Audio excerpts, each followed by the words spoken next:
Hello students, कैसे हैं आप लोग। आज हम लोग पढ़ने वाले हैं एनसीईआरटी के चैप्टर 4 एनिमल किंगडम के बारे में। इससे पहले हमने लिविंग बर्ड, बायोलॉजिकल क्लासिफिकेशन और प्लांट किंगडम कंप्लीट किया है। आज हम लोग चैप्टर 4 एनिमल किंगडम के बारे में पढ़ेंगे। अगर आपने चैनल को अभी तक सब्सक्राइब नहीं किया है तो चैनल को सब्सक्राइब ज़रूर कर लीजिए, और वीडियो अच्छे लगे तो वीडियो को लाइक ज़रूर कीजिएगा। आपका हर एक लाइक हमारे लिए एटीपी की तरह वर्क करता है, ताकि हम इस तरह की वीडियो आपके लिए और बना के लाएँ जिससे आपकी नीट की प्रिपरेशन में हेल्प हो। और अगर आपने अभी तक इससे पहले की वीडियो नहीं देखी है तो इस लेक्चर के बाद पहले की जितनी वीडियो है उससे भी एक बार गो थ्रू कर दीजिएगा, ताकि आपका एक रिवीजन हो जाए अच्छे से पहले के जो चैप्टर हैं, या अगर आपने अभी तक नहीं पढ़ा है तो उनके बारे में भी नॉलेज हो जाए। चलिए आज शुरू करते हैं हम लोग चैप्टर 4 एनिमल किंगडम के बारे में। तो ये चैप्टर जो हमारा है ये एनिमल्स के बारे में है, यानी हमने अभी तक कौन कौन से किंगडम पढ़ लिए हैं। Kingdom मोनरा, kingdom protista, kingdom Plantae, kingdom fungi. अब आज हम पढ़ेंगे एनिमल किंगडम के बारे में, और ये पूरा चैप्टर जो है इसी किंगडम के पे बेस्ड रहेगा। ये सब चीज़ें हमने इसका हाईलाइट बायोलॉजिकल क्लासिफिकेशन में देखी थी। अब इसके बारे में हमें डिटेल से पढ़ना है कि एनिमल किंगडम में कौन कौन से एनिमल आते हैं और वो किस किस कौन कौन से अलग अलग ग्रुप्स में डिवाइडेड हैं। एनिमल किंगडम के ग्रुप्स को हम लोग फाइलम भी बोलते हैं। अब हम लोग बात करेंगे इसके ये जो क्लासिफिकेशन है तो ये किस बेसिस पे किया जाता है। तो यहाँ पे बताया गया जैसे कि जब आप आसपास आप देखेंगे तो आपको बहुत सारे फॉर्म, मिलियंस ऑफ फॉर्म देखने को मिलेंगी, स्पीशीज़ देखने को मिलेंगी। अच्छा, आप कमेंट करके आंसर में ज़रूर बताइएगा कि कितने मिलियन स्पीशीज़ प्रेजेंट में अर्थ पे है और कितने मिलियन स्पीशीज़ जो है वो डिस्कवर कर ली गई हैं। ठीक है, इस चीज़ का आंसर जरूर कीजिएगा। क्लासिफिकेशन जो होता है ये हमारी हेल्प करता है, जिससे हम क्या करते हैं सिस्टमेटिक पोजीशन में हेल्प करता है। ठीक है, जिस सिस्टमेटिक पोजीशन डिस्क्राइब करने में कि कौन सा एनिमल किस पोजीशन पे होगा, क्लासिफिकेशन से ये हेल्प हो जाती है। इसलिए हम वैसे तो क्लासिफिकेशन के बारे में बहुत सारी हेल्प है कि इस अलग अलग जैसे मिलियन ऑफ स्पीशीज़ एनिमल्स की हैं तो उनको डिस्क्राइब करना आसान हो जाता है, उनको स्टडी करना आसान हो जाता है। और क्लासिफिकेशन जो है ये एनिमल्स की सिस्टमेटिक पोजीशन को भी क्या करता है, असाइन करता है, यानी इससे हमें एनिमल की सिस्टमेटिक पोजीशन के बारे में पता चलता है। तो ये किसका क्या है बेनिफिट है क्लासिफिकेशन का।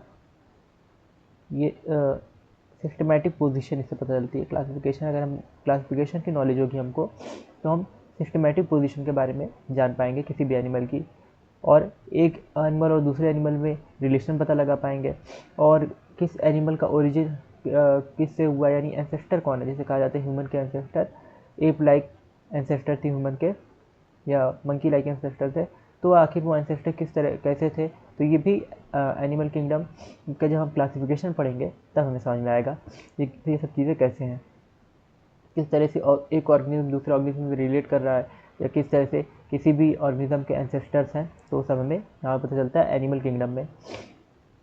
अब नेक्स्ट है बेसिस ऑफ क्लासिफिकेशन, कि हम किस बेसिस पे क्लासीफाई करते हैं एनिमल्स को। तो एनिमल्स में हम जानते हैं बहुत ज़्यादा डिफरेंसेस होते हैं, लेकिन उनके कुछ फंडामेंटल फीचर्स होते हैं जो उनमें कॉमन होते हैं।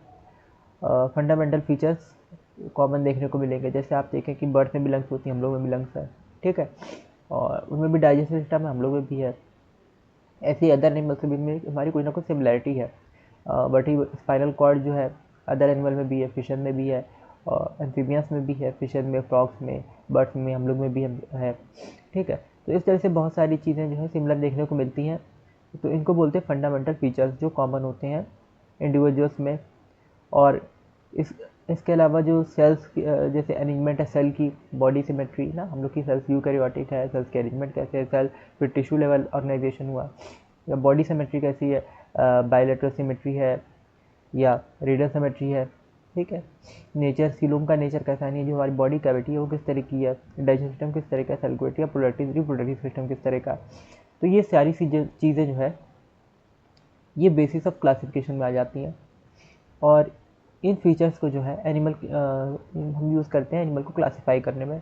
ठीक है, तो ये फंडामेंटल फीचर्स का यूज़ किया जाता है एनिमल की क्लासिफिकेशन में। फंडामेंटल फीचर्स का यूज़ किया जाता है जो लगभग कॉमन होते हैं ज़्यादातर इंडिविजुअल्स में। सेल्स के बारे में देख सकते हैं हम लोग कि सेल्स की अरेंजमेंट कैसी है, body symmetry, nature of coelom, ये सब चीज़ों के बारे में यहाँ पे स्टडी कर सकते हैं। और रिप्रोडक्टिव सिस्टम, ठीक है, इन सब चीज़ों के बेसिस पे हम लोग क्लासीफाई करते हैं। नेक्स्ट हमारा लेवल ऑफ ऑर्गेनाइजेशन।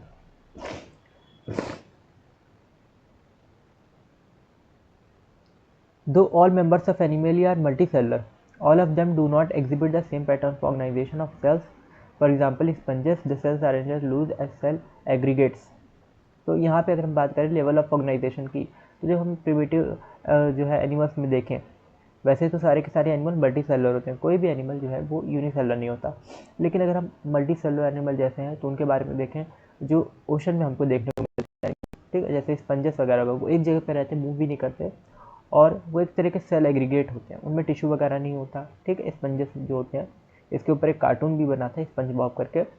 तो ये जो स्पंज है ना, ये ओशन में देखने को मिलते हैं, और ये लूज सेल एग्रीगेट है, ढीले ढाले से सेल कह सकते हैं, एग्रीगेट है।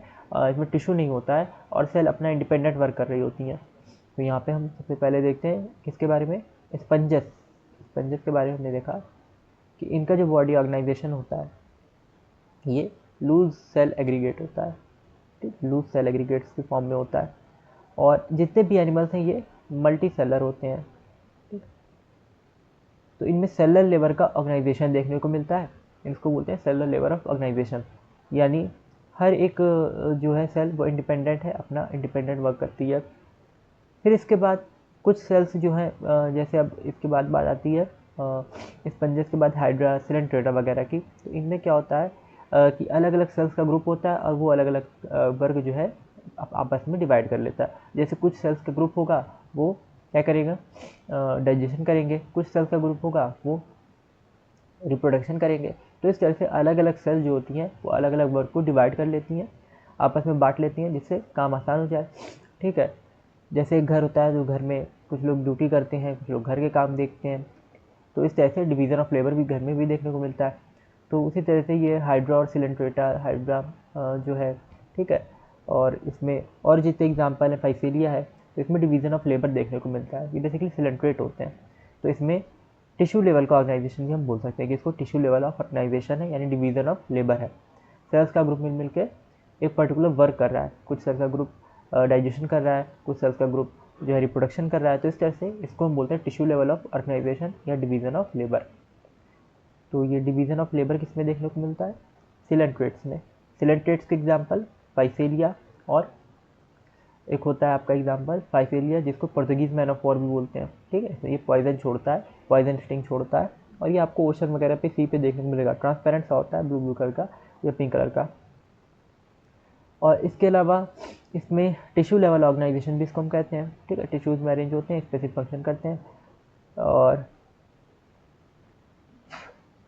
नेक्स्ट है still higher level of organisation. Organelle level और is executed by members of platyhelminthes and other high phyla where tissues are grouped together to form organs। तो यहाँ पे अगर हम बात करें हायर लेवल ऑफ ऑर्गेनाइजेशन, और जिसको बोलते हैं, ये हायर लेवल क्या है, ऑर्गन लेवल, ठीक है। टिश्यू लेवल से हायर जो होगा वो ऑर्गन लेवल होता है, और ये देखने को मिलता है प्लेटीहेल्मिन्थेस में, ठीक है।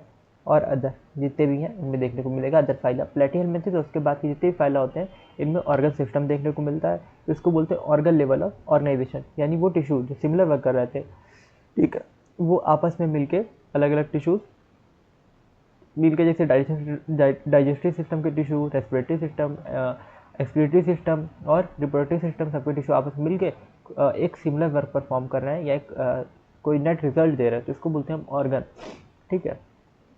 जैसे हमारा सपोज करें हम हैंड है, तो हैंड जब हो रहा हैंड है, तो इसमें हैंड में मस्कुलर एक्टिविटी भी होगी, और हैंड में जो है इसके अंदर वेंस वगैरह भी होंगी, जिसकी वजह से सर्कुलेशन भी इसके अंदर चल रहा होगा। तो बहुत सारी चीज़ें हैंड में चल रही हैं, ठीक है। और हैंड की मसल्स में ग्लाइकोजन फैट वगैरह भी स्टोर होते हैं, ठीक है, जो बॉडी बिल्डिंग वगैरह लोग करते हैं, ग्लाइकोजन वगैरह स्टोर होता है। ठीक है, ऑर्गन लेवल का ऑर्गेनाइजेशन देखने को मिलता है।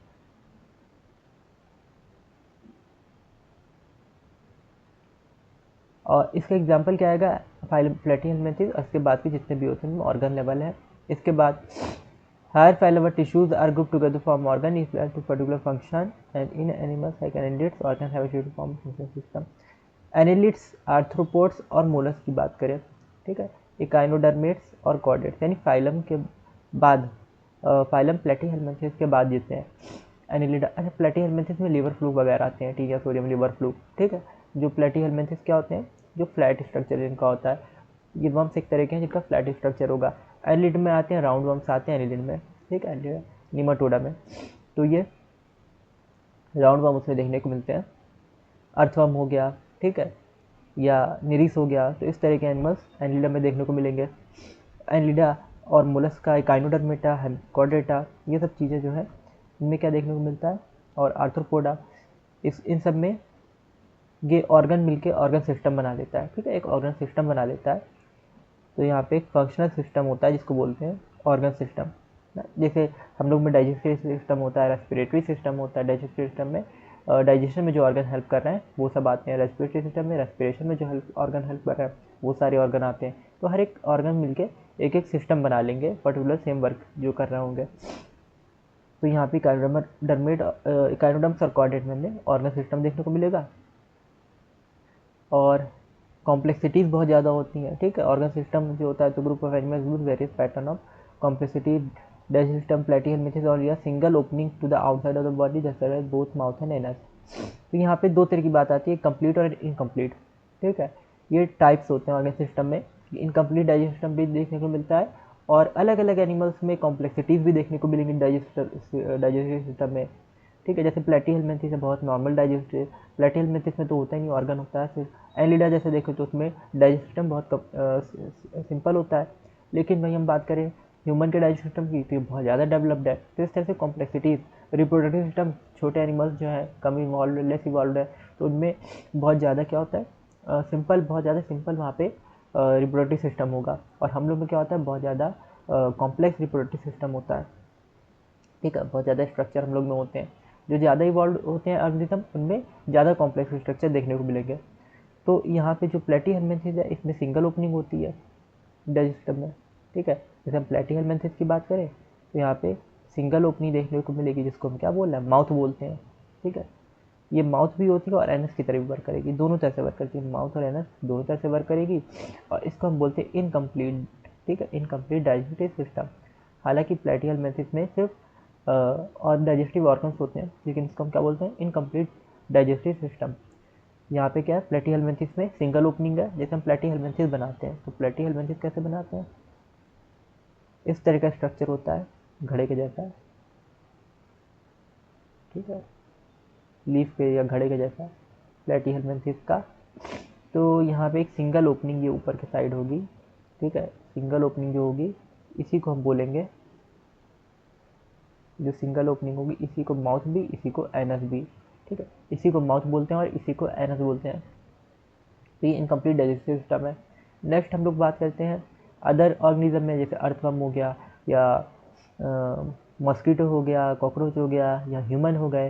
तो ये सब एनिमल्स में क्या होती है, डबल ओपनिंग होती है, माउथ भी होता है एनस भी होता है, ठीक है, सेपरेट माउथ और एनस होता है। तो जब सेपरेट माउथ और एनस होता है तो वहाँ पे कंप्लीट डाइजेस्टिव सिस्टम यानी टू ओपनिंग देखने को मिलेगी। यहाँ पे टू ओपनिंग होती है, कंप्लीट डाइजेस्टिव सिस्टम में क्या होगा, टू ओपनिंग होती है, और इसको बोलते हैं टू ओपनिंग्स। कौन कौन सी two openings, mouth and anus, two openings mouth and anus. दो टाइप का सर्कुलेटरी सिस्टम यहाँ पे देखने को मिलेगा, ओपन टाइप और क्लोज टाइप। तो ये टू टाइप का सर्कुलेटरी सिस्टम होता है। ओपन टाइप होता है blood is pumped out of the heart, ठीक है। तो ये क्या होगा, ओपन टाइप का जो सर्कुलेटरी सिस्टम होगा, ये ब्लड यहाँ पे कहाँ पे देखने को मिलेगा, हार्ट के बाहर ब्लड देखने को मिलेगा, out of the heart, open type में। और सेल्स और टिश्यूज़ जो होते हैं इसमें बादल उड़ते हैं यानी डूबे रहते हैं। दो तरह का यहाँ पे सर्कुलेटरी सिस्टम है, यानी अच्छा सर्कुलेटरी सिस्टम क्या होता है, अगर इसमें बात करें तो ब्लड जो बॉडी होती है हमारी, उसमें जब ब्लड होता है तो ब्लड के सर्कुलेशन के लिए, कोई भी एनिमल हो अगर उसमें ब्लड है तो उसके सर्कुलेशन के लिए एक सिस्टम होता है। ब्लड क्या काम करता है, ब्लड बॉडी में ऑक्सीजन को कैरी करता है, बाहर से ऑक्सीजन बॉडी के अंदर तो रेस्पिरेशन से आ जाती है, लेकिन अब बॉडी के अंदर जो वो ऑक्सीजन है वो अलग अलग सेल या अलग अलग टिश्यू में कैसे जाएगी, तो उसके लिए सर्कुलेटरी सिस्टम होता है जो क्या करता है, कैरी करता है वहाँ पे ब्लड को अलग अलग ऑर्गेनिज्म में कैरी करके ले जाता है, अलग अलग सेल्स में, अलग अलग टिश्यूज़ में कैरी करके ले जाता है। जैसे हम बात करें कि बाहर से जैसे कोई सामान आया, यहाँ पे इंडिया में इंपोर्ट हुआ कोई भी चीज़, जैसे तेल इंपोर्ट हुआ यहाँ पे, ऑयल बाहर से, विदेश से ऑयल यहाँ पे इंपोर्ट हुआ इंडिया में। अब वो ऑयल जो है वो बाहर से तो इंडिया में आ गया, लेकिन इंडिया के अंदर अलग अलग जगहों पे कैसे जाएगा, तो वो कंटेनर से, शिप वगैरह उससे जो है ट्रक वगैरह से, लोडर से, इन सब चीज़ों से डिफरेंट जगहों पे भेजा जाएगा, ठीक है। क्योंकि इंडिया के अंदर तो शिप तो चला नहीं देंगे उसको, क्यों बाहरी से तो वो आएगा, शिप से, ओशन या सी से आएगा अपना। और जब इंडिया के अंदर आ गया तो अब उसको हम किससे भेजेंगे, ट्रक से, या जो भी लोडर वगैरह यूज़ किया जाता है वहाँ, उससे हम डिफरेंट जगहों पे भेजेंगे, उसका ट्रांसपोर्टेशन करेंगे। तो इसी तरह का सर्कुलेटरी सिस्टम होता है कि ऑक्सीजन या न्यूट्रिएंट्स जो होते हैं वो फूड से न्यूट्रिएंट्स हमको बाहर से मिल जाते हैं, जैसे हमने कुछ खाया तो न्यूट्रिएंट्स मिल गए, सांस ली तो ऑक्सीजन मिल गया। लेकिन अब वो बॉडी के अंदर जब चला गया तो बॉडी के अंदर अलग अलग सेल्स में, अलग अलग टिश्यूज़ में जाने के लिए वहाँ पे क्या होते हैं, वहाँ पे ब्लड काम करता है। फिर वो ब्लड वो डिफरेंट सेल्स या टिश्यूज़ में लेके जाता है फूड न्यूट्रिएंट को या ऑक्सीजन को। साथ ही साथ एक्सक्रीटरी वेस्ट को, जो एक्सक्रीटरी मटेरियल होता है उसको बॉडी से बाहर निकालने का भी काम करता है ब्लड। तो ओपन टाइम में क्या होता है, ब्लड को out of the heart pump करते हैं, blood is pumped out of the heart and the cells and tissues are directly bathed. तो हार्ट के बाहर ब्लड देखने को मिलेगा और सेल और टिश्यू इसमें डिप्ड रहते हैं, ठीक है, बाथेड रहते हैं, डूबे हुए रहते हैं, ठीक है, बाथेड रहते हैं, यहाँ पे डूबे हुए रहेंगे। तो ब्लड डायरेक्ट क्या होगा, हार्ट के बाहर पंप होगा। जैसे हम लोग का ब्लड क्या होता है, ब्लड जो होता है एओर्टा में पंप होता है, एओर्टा के बाद आर्टरीज में जाता है, आर्टरीज के बाद फिर ऑर्गन में जाता है, फिर वहाँ से कैपिलरीज होती हैं, कैपिलरी से इकट्ठा होता है, वेंस में आता है, वेंस से फिर हार्ट में आता है। तो इस तरह से पूरा पाइपलाइन होती है, ठीक है। जैसे घर में आता है पानी, सप्लाई वाला पानी जब घर में आता है तो क्या होता है, पूरी पाइपलाइन होती है। और घर से बाहर जब पानी निकलता है, गंदा पानी जो सीवेज वगैरह, तो वो भी नालियों से होकर पूरा जाके बड़े जो सीवेज वगैरह होते हैं उनमें जाके मिलता है, सीवर वगैरह में जाके मिलता है। तो ये सब कुछ क्या होता है, एक पाइप वाला पूरा सिस्टम है। लेकिन यहाँ पे जब हम ओपन टाइप हार्ट की बात कर रहे हैं तो इसमें पाइप जैसा कोई सिस्टम नहीं, इसमें एक टब जैसा आप सिस्टम समझ सकते हैं कि जैसे मोटर से पानी निकाले और टब में भर दिए, ठीक है, मोटर से पानी निकाले और मोटर से पानी लिए और टब में उसको भर दिए, और उसी में क्या है, सब चीज़ें सारे ऑर्गन्स जैसे डूबे हुए हैं उस टब जैसे स्ट्रक्चर में। तो इस तरीके से हम लोग की बॉडी के अंदर भी होता है कि जैसे हार्ट के बाहर ब्लड पंप हुआ और उसमें सारे ऑर्गन्स, सब कुछ सेल्स और टिश्यूज़ वगैरह थे, और वो अपने अपने लिए ऑक्सीजन न्यूट्रिएंट सब उसी में से लेंगे जो उस पूरे आसपास के सराउंडिंग में ब्लड है। तो एक तरह से ब्लड इनकी बॉडी में पूरा फैला होता है। नेक्स्ट हम लोग बात करें क्लोज टाइप की। क्लोज टाइप में हमने देखा कि पूरा क्या होता है, पाइपलाइन बिछी होती है पूरी बॉडी में, ठीक है, और ये पाइपलाइन ब्लड इसी के अंदर फ्लो होता है, पूरी बॉडी में से फैला नहीं जाता। कहाँ फ्लो होता है, पाइपलाइन के अंदर, एक पूरा सर्कुलेटरी सिस्टम जिसको हम बोल रहे हैं, ठीक है। तो ये क्लोज टाइप होता है, blood is circulated through a series of vessels ना, यहाँ पे वेसल्स देखने को मिलेंगी, यहाँ पे वेसल्स होती हैं और अलग अलग डायमीटर की होती हैं, कोई चौड़ी होती है, कोई पतली होती है, ठीक है, कोई बहुत पतली होती है, तो आर्टरीज बोलते हैं, वेन्स बोलते हैं, कैपिलरीज बोलती है। यहाँ पे एक डिफरेंस होता है, आर्टरीज क्या करती हैं, आर्टरीज ब्लड को किसी भी ऑर्गन में लेके जाती है तो इसको आर्टरीज बोलते हैं, ठीक है। जो पाइप ब्लड को किसी ऑर्गन में लेके जाती है उसको आर्टरीज बोलते हैं, और जो पाइप क्या करती है, ब्लड को ऑर्गन से निकालती है उसको वेन्स बोलते हैं, ठीक है। जब ऑर्गन से ब्लड निकलेगा तो किस में जाएगा, वेन्स में जाएगा। और कैपिलरीज जो होती हैं ये ऑर्गन के अंदर ले जाने का और निकालने दोनों का काम करती हैं कैपिलरीज, क्योंकि डायरेक्ट आर्टरी या वेन तो ऑर्गन के अंदर या सेल या टिश्यू के अंदर जा नहीं पाएंगे, क्योंकि सेल या टिश्यू तो बहुत छोटे छोटे होते हैं, तो उसमें कैपिलरीज कनेक्ट करती हैं। जैसे हम लोग अगर बात करें कि जैसे हम लोग क्या होता है, घर में जब पानी आता है तो बड़ी पाइप वगैरह से जिससे पानी आ रहा होता है वो छोटी छोटी पाइप्स में डिवाइड हो जाती है, और फिर घर के अंदर जब पानी आता है हम लोग भरते हैं, जैसे हमने टंकी में पानी भरा अपने टैंक में, जब पानी स्टोर किया, अब उसको जब यूज़ करना होगा तो अलग अलग पाइपलाइन में वो पानी लाएंगे, ठीक है। वो पाइपलाइन कैसी होती है, पतली सी होती है एकदम। तो इस तरह की कैपिलरीज होती हैं कि जैसा यूज़ है वैसे उस तरह का पाइप हम लोग लेंगे। अब यहाँ पे बहुत मोटा पाइप तो कनेक्ट नहीं कराएंगे नल में, क्योंकि वहाँ पे इतना ज़्यादा यूज़ ही नहीं होता पानी का, तो पतली पतली पाइप्स होती हैं, ठीक है, स्टील की, वही हम लोग यूज़ करते हैं, वो आती हैं और टैप से कनेक्ट होती हैं, उससे पानी आता है। तो जिस तरह का काम होता है उस तरह की यहाँ पे कनेक्टिविटी देखने को मिल रही है। नेक्स्ट क्या है, blood is circulated through a series of vessels of diameter. ये क्लोज टाइप है, तो इसमें वेसल्स देखने को मिलेगा क्लोज टाइप में। ओपन टाइप में ब्लड डायरेक्ट हार्ट के बाहर पंप हो रहा था और वहाँ पे सेल्स और टिश्यूज में बात रहते हैं, डूबे रहते हैं। नेक्स्ट इसके बाद हम लोग बात करते हैं सिमेट्री की। सिमेट्री में क्या होता है कि सिमेट्री में जो होता है कोई भी ऑर्गेनिज्म जैसे है तो उसकी सिमेट्री, जैसे ये यहाँ पे आपको क्रैब देखने को मिल रहा है, ठीक है, थोड़ा सा इसको और ऊपर कर दें तो ये आप देख पा रहे होंगे क्रैब है, बायलैटरल सिमेट्री इसमें देखने को मिल रही है क्रैब में, ठीक है। अब ये क्रैब में जो बायलैटरल सिमेट्री है, यहाँ पे आप देख पा रहे होंगे क्रैब को, तो क्रैब में बायलैटरल सिमेट्री देखने को मिल रही है। जो क्रैब में बायलैटरल सिमेट्री मतलब क्या है कि अगर हमने जैसे 20 से कट किया, ये 2 इक्वल हाफ में डिवाइड हो गया। ऐसे ही तो इंसान भी होता है, जैसे कि ह्यूमन है, उसको 20 से कट करे तो 2 इक्वल हाफ में, यानी लेफ्ट राइट इक्वल साइड होंगे, ठीक है। तो इधर भी एक आँख, इधर भी एक आँख, इधर भी एक हाथ, इधर भी एक आँख, ठीक है, इधर भी एक पैर, इधर भी एक पैर, तो दोनों साइड इक्वल होंगे, इसको बोलते हैं हम लोग बायलैटरल सिमेट्री। जैसे क्रैब है, इसको 20 से कट किया तो दोनों तरफ एक एक क्लॉ आ रहा है, दोनों तरफ 4 लेग्स इधर भी, 4 लेग्स इधर भी आ रहा है ना। तो ये चीज़ देखने को मिलती है, इसको बोलते हैं बायलैटरल सिमेट्री। किसी बीच में अगर वर्टिकल प्लेन से कट करो उसको तो क्या जाए, 2 इक्वल हाफ में डिवाइड हो जाए, इसको बोलते हैं हम लोग बायलैटरल सिमेट्री। यहाँ पे रेडियल सिमेट्री होती है। रेडियल सिमेट्री में क्या करते हैं, केक की तरह कट करते हैं। केक को जिसने कट किया जाता है रेडियस से, सर्कल का रेडियस जैसे होता है उस तरह से, तो अलग अलग प्लेन में कट किया जाता है। तो पहले इस प्लेन से कट किए, फिर इस प्लेन से कट किए, तो यहाँ पे हमें रेडियल सिमेट्री देखने को मिल रही है कि जैसे भी कट करें।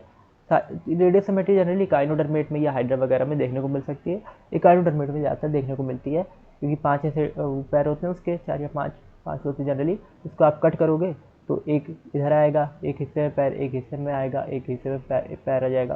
तो इस तरह से आप 5 हिस्सों में कट कर सकते हैं वहाँ पे।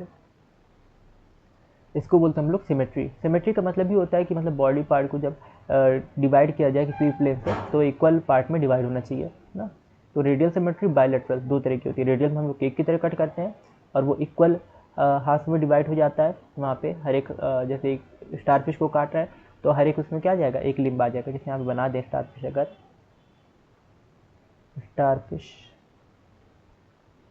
तो ना बनाना मुश्किल होता है, इसमें थोड़ा सा बन नहीं पाता है, ठीक है। इस तरह कुछ होती है, 5 ऐसे लिम्स होते हैं उसके। तो आपने जैसे सिखाया था केक की तरह, इस तरह से ना, एक बार इधर चाकू चलाई, एक बार इधर चलाई, तो ये एक इसके हाथ में एक लिम्ब आ गया। अब इस तरह से काटा तो ये लिम्ब आ गया, ये इस तरह से पैर आ गया, इसके इधर हाथ में काटा तो इस तरह से पैर आ गया। इस तरह से मतलब होता है स्ट्रक्चर। तो ये बायलैटरल सिमेट्री है, ये रेडियल सिमेट्री है, और ये क्रैब वाली जो सिमेट्री है बायलैटरल है, ठीक है। तो ये सिमेट्री होती है कि जब बॉडी को डिवाइड किया जाए, किसी प्लेन से उसको कट किया जाए तो इक्वल हाफ में डिवाइड हो जाए। तो जनरली हम लोग देखते हैं कि स्पंजेस जो होते हैं वो क्या होते हैं, असिमेट्रिकल होते हैं। स्पंजेस कैसे होते हैं, स्पंजेस असिमेट्रिकल होते हैं। स्पंजेस एसिमेट्रिकल होते हैं, और जो भी plane passes not divide into equal halves, इसमें मतलब असिमेट्रिकल का मतलब क्या है कि इसमें इक्वल हाफ में डिवाइड नहीं होगा, ठीक है। अगर हम कोई भी प्लेन से काटेंगे तो इक्वल हाफ में डिवाइड नहीं होता, यहाँ पे डज नॉट डिवाइड, ये डिवाइड नहीं होता, ये याद रखना है। स्पंजेस असिमेट्रिकल डिवाइड नहीं होगा। और इसके बाद आता है हमारा रेडियल सिमेट्री। रेडियल सिमेट्री में रेडियस से काटते हैं, सेंट्रल एक्सिस से काटेंगे किसी भी प्लेन पे, ठीक है। Any plane through the central axis, any plane passing through the central axis, तो वो इक्वल हाफ में डिवाइड कर देगा, ठीक है। और फिर रेडियल सिमेट्री की बात करते हैं, सिलेंट्रेट्स, सिलेंट्रेट, टीनोफोरा, इकाइनोडर्म्स, ठीक है। इस सब में रेडियल सिमेट्री देखने को मिल रही है। फिर बात करते हैं एनिलिडा, आर्थ्रोपोडा, एनिलिडा में, आर्थ्रोपोड में, ठीक है। यहाँ पे हमको देखने को मिल रही है बायलैटरल सिमेट्री, जहाँ पे identical left hand right equal halves होते हैं, ठीक है। यहाँ पे क्या होता है, identical left hand right halves, यानी 20 से कट करेंगे तो 2 इक्वल हाफ में डिवाइड होगा, राइट एंड लेफ्ट हाफ, और सिर्फ 1 प्लेन होता है। यहाँ पे ये ध्यान देना कि सिर्फ एक ही प्लेन होगा। बायलैटरल सिमेट्री में एक प्लेन होता है। रेडियल सिमेट्री में मल्टीपल प्लेन से हम लोग काट सकते हैं। हमने केक के बताया कि अलग अलग प्लेन से उसको काट सकते हैं। तो यहाँ पे मल्टीपल रेडियल सिमेट्री में मल्टीपल प्लेन होता है और बायलैटरल सिमेट्री में 1 प्लेन होता है, राइट हाफ होता है। और बायलैटरल सिमेट्री का एग्जांपल क्या है, क्रैब या ह्यूमन। नेक्स्ट हम लोग बात करते हैं यहाँ पे डिप्लोब्लास्टिक और ट्रिप्लोब्लास्टिक एनिमल्स की, ठीक है। तो डिप्लोब्लास्टिक एनिमल क्या होते हैं, सबसे पहले ये जब एम्ब्रियो स्टेज में होता है ऑर्गेनिज्म, ठीक है, तो उसमें 3 लेयर्स होती हैं, एक्टोडर्म, मेसोडर्म और एंडोडर्म। जैसे आप यहाँ पे एक स्ट्रक्चर अच्छा से देख रहे हैं ब्लू रेड कलर का, यहाँ पे 3 लेयर है, एक है आपकी एक्टोडर्म, एक है एंडोडर्म और एक है मेसोडर्म। जैसे हमारी स्किन बाहर होती है तो आप समझ सकते हैं एम्ब्रियो में इस तरह से बाहर का जो स्ट्रक्चर है वो एक्टोडर्म है, ठीक है, सबसे बाहर का जो स्ट्रक्चर है एम्ब्रियो में वो एक्टोडर्म है, उससे अंदर का जो स्ट्रक्चर है वो मेसोडर्म है, और सबसे अंदर जो रेड रेड स्ट्रक्चर ये देखने को मिल रहा है ये एंडोडर्म है ना। और बीच में जो स्पेस आपको दिख रहा है क्या, ये गट है ना, जहाँ पे अभी यहाँ पे पीला कलर जहाँ पे हमने रखा हुआ है, ठीक है, कर्सर, तो ये जो स्ट्रक्चर आपको देखने को मिल रहा है ये गट है। तो इस तरह से गट क्या होता है, जैसे हम लोग माउथ होता है तो माउथ के अंदर ये जो पूरी ओपनिंग है माउथ से लेके पूरा डाइजेस्ट सिस्टम अंदर तक एनफ तक जाती है, तो इसको बोलते हैं गट। जैसे एक पेन होता है, हम लोग की बॉडी एक पेन की तरह है, पेन होता है, पेन अंदर से खाली होता है, उसमें रिफिल डली होती है, तो उसी तरह से हम लोग की बॉडी भी है कि वो क्या अंदर से खाली है बीच से ना, वहाँ पे उसको बोलते हैं गट, बीच में खोखली, उसको गट बोलते हैं, ठीक है। जैसे पेन में रिफिल होती है तो रिफिल का अंदर का हिस्सा जो खाली होता है उसको गट बोलेंगे, रिफिल का बाहर का हिस्सा वो भी तो खाली होता है, ठीक है। और तो उसको हम लोग समझ सकते हैं सीलोम या बॉडी कैविटी ना, तो दो तरह की चीज़ें। तो रिफिल जैसे पेन है, पेन के अंदर रिफिल है, रिफिल के अंदर खाली हिस्सा जो है वो हो गया गट, ठीक है। एनिमल्स इन, तो यहाँ पे कुछ एनिमल्स डिप्लोब्लास्टिक होते हैं, उनमें 2 ही लेयर देखने को मिलती है। जैसे यहाँ पे डायग्राम भी बना हुआ है डिप्लोब्लास्टिक में, पहला डायग्राम, इसमें सिर्फ क्या है एक्टोडर्म है और एंडोडर्म है, पहले वाला डायग्राम ये यहाँ पे, ठीक है, एक्टोडर्म है और एंडोडर्म है, 2 ही लेयर है बस, बीच में मीजोग्लिया है, ठीक है, मीजोग्लिया जैसे सिलेंट्रेट वगैरह में जेली टाइप का स्ट्रक्चर ये होता है, हाइड्रा में हो गया, ठीक है, स्टार फिश उसमें हो गया, जेली फिश में हो गया, मीजोग्लिया इसको बोलते हैं, बीच में जेली के जैसे स्ट्रक्चर होता है। तो एक्टोडर्म है, एंडोडर्म में बीच में मीजोग्लिया है, ठीक, ये होते हैं कुछ ऑर्गेनिज्म, तो ये डिप्लोब्लास्टिक होते हैं। और कुछ होते हैं ये एम्ब्रियोनिक कंडीशन में ये चीज़ देखने को मिलेगी, ठीक है, यानी जब वो एम्ब्रियो होगा, जब वो उसका डेवलपमेंट चल रहा होगा, जब कोई भी ऑस्प्रिंग नया नया बनता है, वो जिस टाइम पे उसकी बर्थ होती है, तो उस टाइम पे जो स्ट्रक्चर उसको देखने को, बर्थ से पहले का स्ट्रक्चर या बर्थ से जनरली बर्थ से पहले का डेवलपिंग स्ट्रक्चर जो होता है, तो वो पूरा एम्ब्रियो, जैसे एक ह्यूमन बेबी होता है तो जब माँ के पेट में होता है, ठीक है, तो उस टाइम पे जो उसका स्ट्रक्चर देखने को मिलेगा, ठीक है, यानी वो जब गर्भ में होगा ना, पेट का सही नहीं, गर्भ जब होगा, गर्भ के अंदर जब होगा, यानी प्रेगनेंसी का जब टाइम पे होगा, तो उस टाइम पे जो उसका डेवलपमेंट चला होगा उसमें एम्ब्रियो स्टेज देखने को मिलेगी, और उसमें जर्मिनल लेयर्स होती हैं, तो एम्ब्रियो में जर्मिनल लेयर्स होती हैं, ठीक है। एम्ब्रियोनिक समझ में आया क्या कंडीशन है कि जब प्रेगनेंसी का टाइम होता है ह्यूमस में, जैसे हम लोग देखते हैं, तो उस टाइम पे जब डेवलपमेंट चल रहा होता है बेबी का, उसको हम बोलते हैं एम्ब्रियो, और उसकी जो लेयर्स होती हैं उसकी अलग अलग लेयर्स हैं, उसमें भी तो स्किन वगैरह या जो भी अंदर का सब है हिस्सा, तो उसको हम लोग बोले जर्मिनल लेयर्स। तो ये बेसिकली डिप्लोब्लास्टी में 2 तरह की होती है, एक्टोडर्म और एंडोडर्म, बीच में मिजोग्लिया जेल के लाइक की स्ट्रक्चर होती है, तीसरी लेयर ये अच्छे से नहीं होती इसमें डिप्लोब्लास्टिक में। ट्रिप्लोब्लास्टिक जो होते हैं उनमें तीनों लेयर होती है, सबसे बाहर एक्टोडर्म, बीच में मिजोडर्म सेलुलर है, और सबसे अंदर एंडोडर्म होती है, सबसे अंदर एंडोडर्म है, बीच में गट है, ठीक है। इस तरह से इसमें तीनों वेल डेवलप्ड स्ट्रक्चर होती हैं, एक्टोडर्म, मिजोडर्म और एंडोडर्म, सबसे बाहर एक्टोडर्म, बीच में मिजोडर्म, उसके अंदर एंडोडर्म। तो यहाँ पे डिप्लोब्लास्टिक एनिमल में जैसे हम लोग देखते हैं तो सिलेंट्रोइड्स आते हैं, इसमें सिर्फ एक्टोडर्म और एंडोडर्म होती है। थर्ड लेयर हो सकती है मीजोग्लिया, ये अनडिफरेंशिएटेड होती है, इसमें सेल्स नहीं होती, यहाँ पे एकदम चिकनी दिखाया बिल्कुल, सेल्स नहीं दिखाई, ये जो पिंकिश है स्ट्रक्चर, तो सिलेंट्रोइड अनडिफरेंशिएटेड होता है, और ये मीजोग्लिया इसमें आती है, ठीक है। तो ये कहाँ पे होती है, एक्टोडर्म और एंडोडर्म के बीच में, ठीक है, एक्टोडर्म और एंडोडर्म के बीच में। नेक्स्ट है थर्ड जर्मिनल लेयर जो होती है मीजोडर्म, ट्रिप्लोब्लास्टिक एनिमल में मीजोडर्म देखने को मिलेगी, और इसमें सेलुलर स्ट्रक्चर ये होता है। तो थर्ड जर्मिनल लेयर जो होती है ये मीजोडर्म है, ये मीजोडर्म है थर्ड जर्मिनल लेयर। एक्टोडर्म और एंडोडर्म के बीच में होती है मीजोडर्म, और ये ट्रिप्लोब्लास्टिक एनिमल में देखने को मिलती है, जैसे प्लेटीहेल्मिन्थेस या इसके बाद के जितने भी हैं, ठीक है। प्लेटीहेल्मिन्थेस से पहले कौन कौन था, तो एक बार देख लेते हैं हम लोग फाइलर, ये था पॉरीफेरा, फिर सिलेंट्रेटा, फिर निडेरिया, सिलेंट्रेटा या निडेरिया एक ही चीज़ है, फिर टीनोफोरा, फिर क्या था टीनोफोरा के बाद, ठीक है, तो टीनोफोरा तक ये था यहाँ पे। तो ये जितने भी लेयर हैं ट्रिप्लोब्लास्टिक ये सब होते हैं, सॉरी डिप्लोब्लास्टिक होते हैं। फिर प्लेटीहेल्मिन्थेस और इसके बाद के जितने भी होते हैं, प्लेटीहेल्मिन्थेस हो गया, एस्केल्मिन्थेस, एनलिडा, निमाटोडा, ठीक है, ये सब जितने भी हैं, इसके बाद की जितनी भी ऑर्गेनिजम्स हैं, ये सब ट्रिप्लोब्लास्टिक होते हैं, इस तरह से। चलिए आज यहीं तक रखते हैं हम लोग अपना लेक्चर, फिर अगले लेक्चर में हम लोग इसके आगे समझेंगे। ठीक है, आई होप आपको इतना समझ में आ गया। आज आपको एक्सप्लेन किया हमने कि सबसे पहले जो एनिमल किंगडम था, तो ये इसमें हम लोग एनिमल्स के बारे में पढ़ रहे हैं। अलग अलग ग्रुप में एनिमल को डिवाइड किया गया है, क्योंकि उसकी बहुत सारी स्पीशीज़ है, उनको डायरेक्टली पढ़ना पॉसिबल नहीं है। फिर हमने देखा कि इसकी सिस्टमेटिक पोजीशन को बताता है क्लासिफिकेशन, तो इससे हम लोग क्लासिफिकेशन को पढ़ते हैं। इसकी मतलब सिग्निफिकेंस हमने देखी। क्लासिफिकेशन किस बेसिस पे करते हैं, तो सेल्स के बेसिस पे करते हैं, बॉडी सिमेट्री, सीलोम के बेसिस पे करते हैं, डाइजेस्टिव सिस्टम या सर्कुलेटरी सिस्टम, रिप्रोडक्टिव सिस्टम के बेसिस पे करते हैं। फिर हमने देखा ऑर्गेनाइजेशन कि किसी भी एनिमल का ऑर्गेनाइजेशन किस तरह का होता है, मल्टी सेलर होता है, ठीक है, और या मल्टी सेलर, ज़्यादातर एनिमल्स तो मल्टी सेलर ही होते हैं। तो यहाँ पे उनमें सेलुलर स्ट्रक्चर है, जिसको लूज सेल एग्रीगेट भी बोल रहे हैं, या टिश्यू लेवल का या ऑर्गन लेवल का, तो अलग अलग लेवल का स्ट्रक्चर हमने देखा। नेक्स्ट हम लोग बात करते हैं इसमें कि इनकी सिमेट्री हमने देखी, इनमें सिमेट्री किस तरह की होती है। सिमेट्री रेडियल होती है, बायलैटरल होती है, ठीक है, डिफरेंट टाइप की सिमेट्री देखी। सर्कुलेटरी सिस्टम देखा, ओपन टाइप का, क्लोज टाइप का। यहाँ पे डाइजेस्टिव सिस्टम जो होता है, कंप्लीट इनकम्प्लीट दोनों टाइप देखे। फिर हमने यहाँ पे क्या डिस्कस किया कि इसमें जो होते हैं कि ऑर्गेनाइजेशन किस तरह का होता है, एम्ब्रियो जो होता है तो उसमें कितनी जर्मिनल लेयर्स होती हैं, 2 होती हैं, 3 होती है, 2 होती है तो डिप्लोब्लास्टी बोलते हैं, 3 होती है ट्रिप्लोब्लास्टी बोलते हैं। तो इस तरह से आज हमने डिस्कस किया एनिमल्स के क्लासिफिकेशन के बेसिस के बारे में, ये डिस्कशन हमने किया। इसके आगे से नेक्स्ट हम लोग पढ़ेंगे क्या क्या पढ़ना है हमको, सीलोम, यानी इसका क्लासिफिकेशन का बेसिस अभी चलेगा, सेगमेंटेशन, नोटोकॉर्ड, और फिर उसके बाद हम लोग अलग अलग फाइलम जैसे एनिमल क्लासिफिकेशन स्टार्ट करेंगे और डिफरेंट फाइलम्स के बारे में पढ़ेंगे। आई होप आपको इतना समझ में आया होगा। और अगर आपको वीडियो अच्छा लगा हो तो वीडियो को लाइक ज़रूर कीजिएगा, चीज़ें समझ में आई हो तो लाइक ज़रूर कीजिएगा वीडियो को, और इसको शेयर, ज़्यादा से ज़्यादा लोगों में शेयर कीजिए, और चैनल को सब्सक्राइब जरूर कीजिए ताकि आपको टाइम पे लेक्चर्स की अपडेट मिलती रहे।